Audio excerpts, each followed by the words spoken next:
네, 약속드렸던 대로 판례 검색 AI를 공개하도록 하겠습니다. 오늘 드릴 얘기가 좀 많은데요. 물론 당장 결과물만 궁금하신 분들도 계시겠지만 이 서비스를 왜 만들게 됐는지 그 배경부터 들어보신다면 최전선에서 AI를 사업에 활용하고 있는 저의 인사이트를 얻어가실 수 있을 겁니다.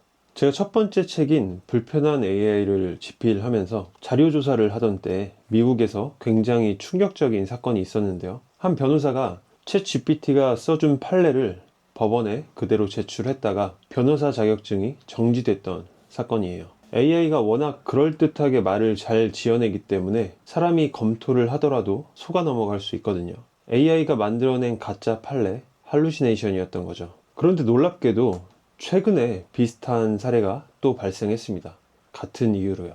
여기서 우리가 주목해야 될 건 따로 있는데요. 미국은 이런 부작용에도 불구하고 AI 덕분에 법률 서비스가 저렴해진다면 그 혜택을 소비자에게도 돌려줘야 한다는 논의가 시작됐다는 거예요. 물론 아직도 결론은 나지 않았지만 사회적으로 그런 논의가 진행됐다는 게 저는 중요하다고 생각합니다. 반면 같은 시기 국내에서는요. 협회에서 AI 도입을 적대적으로 막았고요. 리걸테크 서비스가 떠오르려고 하면 싹을 잘라버리기 일쑤였습니다. AI와 관련된 여러 가지 이유들이 있었지만 가장 큰 쟁점 중에 하나가 변호사들의 일자리 감소였는데요. 하지만 현실은 어떻죠? 그렇게 틀어막아서 변호사들의 일자리가 안정적인가요? 오히려 신입 변호사들 채용은 줄었고 대형 로펌과의 격차는 점점 더 벌어지고 있죠. 그 간극은 앞으로 더 벌어질 거예요. 이미 거부할 수 없는 기술 변화를 인위적으로 틀어막는 게 과연 가능할까요? 제가 주구장창 얘기하고 있는 건 교육 문제, 일자리 문제뿐 아니라 모든 분야에서 이미 돌이킬 수 없는 변화가 시작됐습니다. 소수단체의 이권을 위해서 자꾸 규제와 통제만 한다면 경쟁력에서 점점 밀려날 수밖에 없어요. 그렇다면 여기서 질문이 하나 생기는데요. 그렇게 강력하게 규제를 했는데 대형 로펌들은 어떻게 했을까요? 협회에서 막는다고 해서 네 하고 순순히 따랐을까요? 당연히 그렇지 않았어요. 대형 로펌들은 자본력을 바탕으로 자체적으로 소형 언어 모델을 구축했고요. 가장 기초적인 업무를 담당하는 신입 변호사들의 업무를 대체하고 있습니다. 우리가 흔히 접하는 챗 GPT나 제미나이, 클로드, 그록 같은 모델을 LLM이라고 하죠. 대형 언어 모델인데요. 하지만 대형 언어 모델을 구축하는 데는 막대한 비용이 들고요. 그걸 사용하는 데 있어서 개인정보 유출 위험도 크기 때문에 법률 서비스 분야에서는 사용하기가 어렵거든요.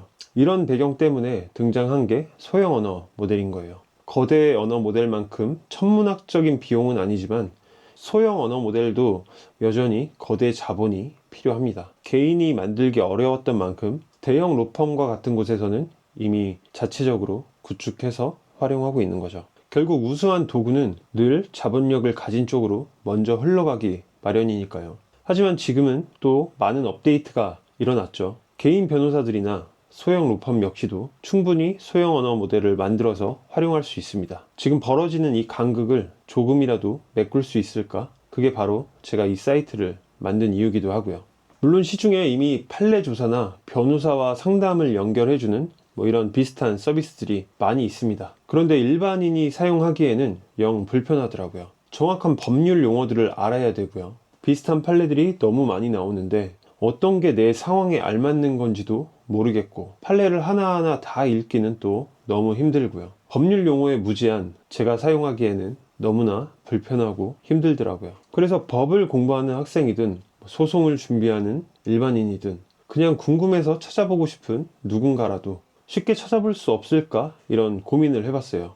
물론 AI가 너무나 잘 알려주기는 하지만 서두에 말씀드린 대로 변호사들도 속을 수준의 AI 답변을 잘못 알고 있었다가는 큰 코 다치기 십상이거든요. 그렇게 생각을 하다 보니 얼마 전까지만 해도 우리는 정말 억울한 일이 생기거나 법적인 문제가 궁금할 때 지식인이라는 공간을 통해서 구구절절 사연을 적었더라고요. 여기가 포인트였는데요. 지식인에 들어가 보니까 평균 5문장이 넘더라고요. 우리 같은 일반인이 억울한 일을 당하면 그렇게 길게 표현할 수밖에 없는 거니까요. 그럼 이 구구절절한 사연을 AI가 법률 용어로 바꿔준다면 어떨까? 여기서 아이디어가 시작됐습니다. 사연을 넣으면 AI가 키워드를 추출하고요.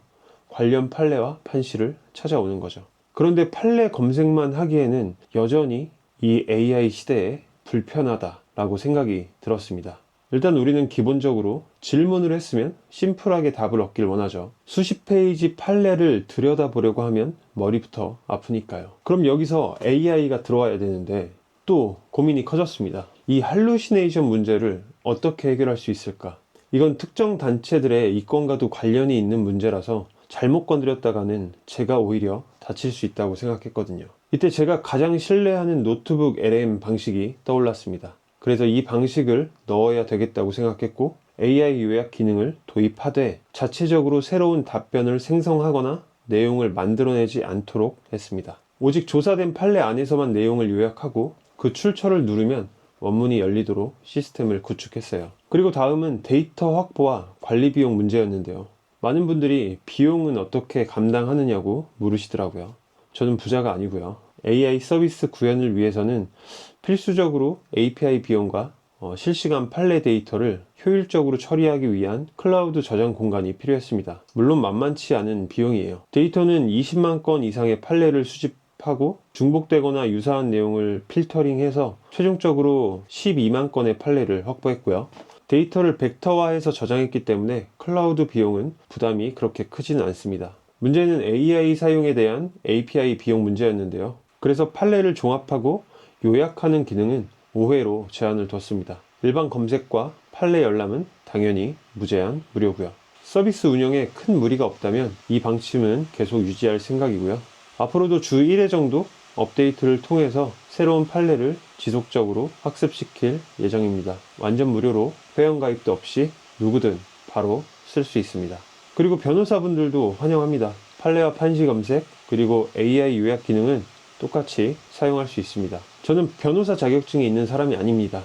그렇기 때문에 법률 상담을 제공할 수가 없어요. 웹사이트 상단에 그리고 AI가 요약 결과를 보여줄 때 눈에 보이는 모든 공간에 참고만 하시고 정확한 판단은 반드시 변호사와 상담을 하셔야 한다는 문구들이 나와 있습니다. 경고창과 같이 눈에 띄게 배치해둘 수밖에 없는 상황은 이제 충분히 이해하셨을 거라고 생각합니다. 아래쪽에 있는 키워드들은 클릭만 하셔도 관련 판례들이 검색이 되도록 설정을 해둔 거고요. 오른쪽 사이드바를 열면 법조계 동향 리포트가 매일 업데이트되고 관련 에세이가 작성되어 있습니다. 검색한 판례를 모아서 보고 싶다면 저장 버튼을 클릭하고 저장 탭으로 이동하면 한 번에 모아서 볼 수 있고요. 혹시 개인 변호사나 소형 로펌 관계자분들 중에 관련 시스템 개발 상담이 필요하신 경우엔 B2B를 눌러서 원하시는 서비스의 구체적인 내용을 알려주시면 상세한 답변을 드릴 수 있습니다. 단순히 뭐 만들려는데 얼마 들어요? 이런 문의에는 정중히 답변을 드리지 않겠습니다. 네. 매너를 지켜서 문의해 주시길 바라겠고요. 도움을 주고 싶다는 분들이 많으신데 사이드바에 있는 제 책을 구매해 주시는 것만으로도 큰 도움이 됩니다. 해당 사이트는 아래 더보기란에 들어가시면 바로 확인이 가능하거든요. 잘 활용하시고요. 불편한 점이나 추가했으면 하는 기능이 있다면 아래 댓글에 남겨주세요. 많은 분들에게 필요하다고 생각되는 기능들은 참고해서 업데이트할 때 반영을 하도록 하겠습니다. 그리고 아시는 것처럼 제 개발자 계정이 풀렸습니다. 이 판례 검색 AI를 스마트폰에서도 손쉽게 쓸 수 있게 앱으로도 만들고 배포할 예정이니까요. 기다려주시면 감사하겠습니다. 오늘도 긴 영상 시청해주셔서 감사합니다. 행복한 하루 되세요.